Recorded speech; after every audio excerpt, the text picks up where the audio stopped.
Hey guys, welcome to today's German video. This is Markus and today I'm going to tell you about the special German letters Ä, Ö and Ü.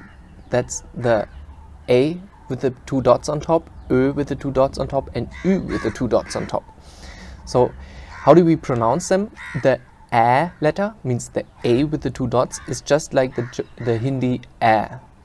So that's just how you pronounce it, and its example words in German would be, for example, if you are trying to produce a plural of a certain noun, for example, die Stadt, which means the city, Şehir, and the plural of it is die Städte. So the A in the plural turns into the Ä with the two dots. Similarly, also for das Land, die Länder. Das Land means country, Desh, and das Land, die Länder. Same here. Then the next one is the O with the two dots, so it's Ö. And here, actually, this is a little bit more complicated. I'll tell you in a different video. Sometimes we pronounce this as Ö and sometimes as Ö. So more about that in the different video that I'm going to link you here. But the Ö, that's how we usually pronounce this letter if it's a standalone letter, not in any context. The Ö, that would be, for example, if you have the word der Ofen, which is the oven, and the plural of this would be die Öfen, die Öfen. So it's kind of like an O and then Ö, Ö. Okay, then the next letter that we're going to talk about is Ü, the U with the two dots on top. That's, as per experience, the hardest to pronounce for Indian speakers, for Hindi speakers.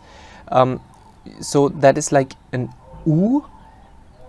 So basically the lips are like U, but inside the mouth you have to more or less keep everything as though you would pronounce an E. E. So basically E, but the lips like Ü, Ü. The lips is like U, and then the correct sound comes. At the same time, also you should not trying to produce the sound here in the upper part of your face, but more it should really come from the chest. Then you get the correct sound.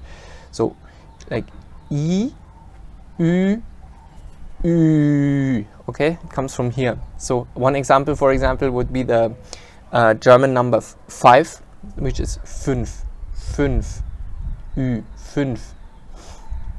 Okay. This letter is very important that you pronounce it correctly, because there can really be some bad misunderstandings if you get that one wrong. So words completely change the meaning if instead of Ü you say U, which a lot of Indians actually do when they speak German. So there's, for example, the word der Kuchen, which is the cake, and die Küche, which is the kitchen. So another example is to go on a tour, and then the word Tür, which is door. Okay, Tour and Tür. So basically for the word tour we just use the English word, but the sound is exactly like tour, like U and Tür. People are completely confused. So let me just check my notes. Okay, so that was it for today.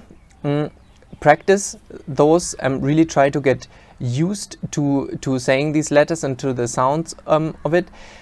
Also, what I'm going to link you or write you in the notes below the video is the ASCII codes. So if you just have a normal standard keyboard, then you can utilize these ASCII codes just by, I think, pressing the Alt key and then a certain number combination to produce these letters.